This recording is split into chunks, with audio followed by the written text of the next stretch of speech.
Hey lovelies, welcome back to my channel. If you're a new viewer, my name is Doris Talomun. I'm from Nigeria, but I currently live in Saudi Arabia with my family and I share my experiences living in Saudi Arabia. This is a sought after video because lots of persons have come to my DM asking me how they can get jobs in Saudi Arabia. Some of them are doctors, some are teachers, some are nurses. So I'm here to answer all of your questions. So without further ado, let's get right into the video. If you are looking to get a job in Saudi Arabia as a doctor or a nurse, teacher, or even an engineer, I would say it's a very good thing because there are lots of benefits that you stand to gain coming to work here in Saudi Arabia. But there are things that you need to do, some requirements that you need to have before you can come to Saudi Arabia to work. For my Nigerian brothers and sisters, the first thing I would say you should do is get an international passport. This may sound funny, but I know a few persons who do not have an international passport and they feel there's no need for it. There's every need for you to have your international passport.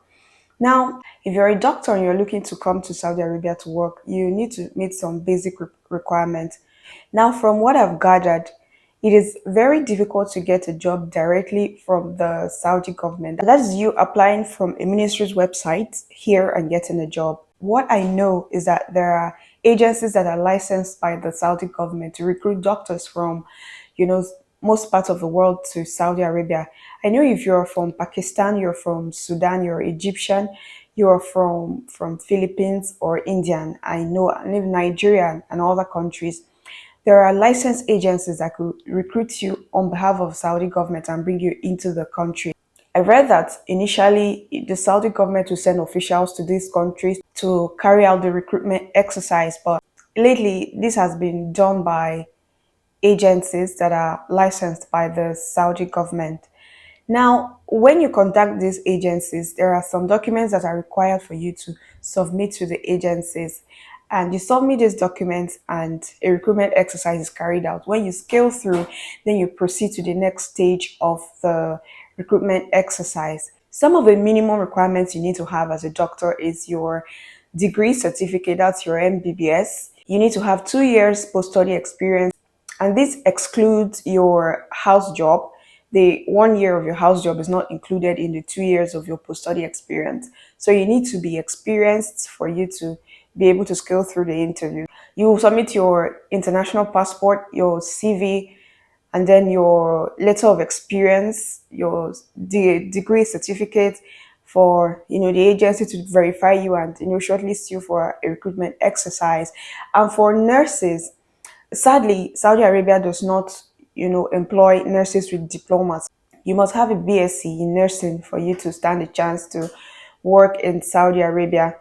Aside submitting your professional documents, there is another thing that is very important. In fact, it cannot be overlooked. That is your health checks. Okay, they check for tuberculosis and other contagious diseases like hepatitis and HIV. They take it very seriously. So you submit the results to the agency. So when you're shortlisted, in fact, they carry out further checks.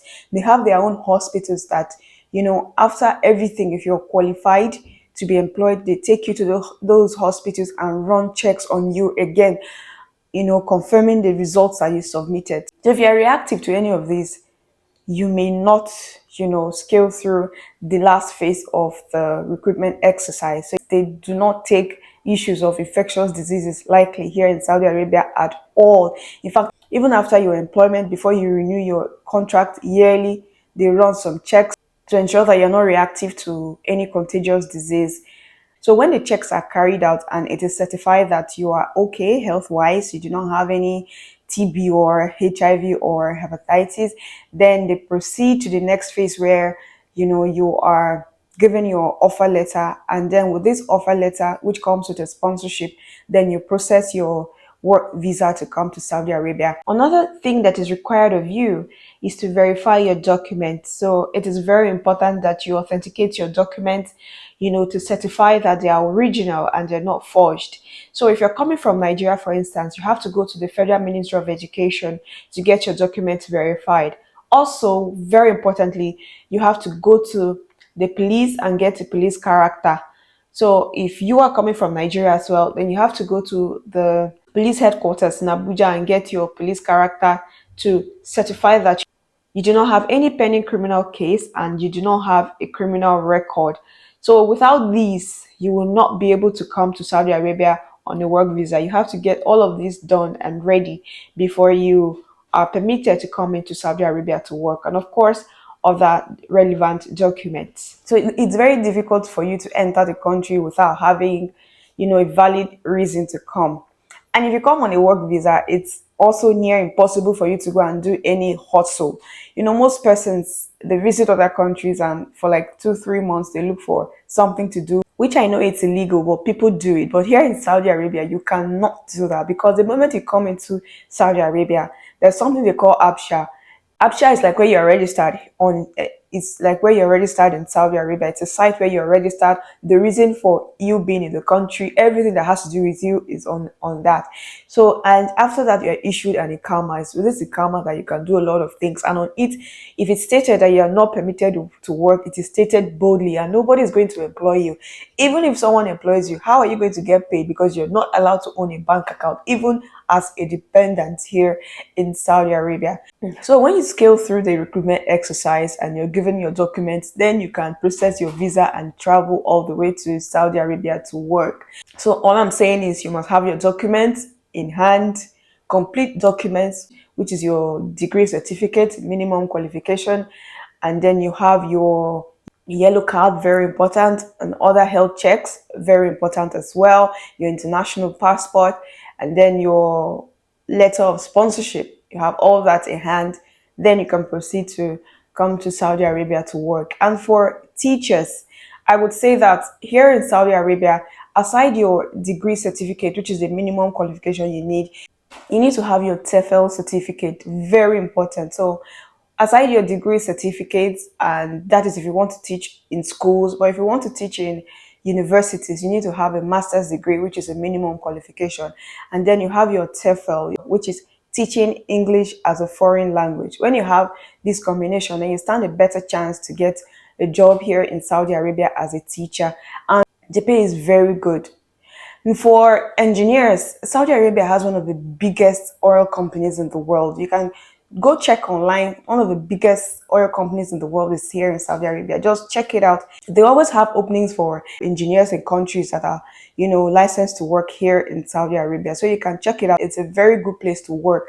If you're a teacher, you're a doctor, you're a nurse or an engineer, living especially in a country like Nigeria, which is where I relate to the most, then it is good that you come to Saudi Arabia to start off your career on the international scene. Okay, there are benefits, lots of benefits that you stand to gain coming to work here in Saudi Arabia, which I'm going to talk about in my next video. If you ask me whether it's a good step to take, I would gladly say that yes, it's a good step to take. Although there are a little cons to it, but if you are someone who is flexible and you can adapt to situations, then you will be fine. I'm doing fine, although I'm not, totally fine with some of the laws of the country, like not allow me to work and all that. I'm fine because here you stand a better chance to save up and do whatever you want to do. If you're a doctor, you're a nurse, you're a teacher in Nigeria, there's every tendency that you'll be paid about 6 to 8 times bigger than what you were earning in Nigeria, depending on your qualification and the certifications that you've added to your degree and all that.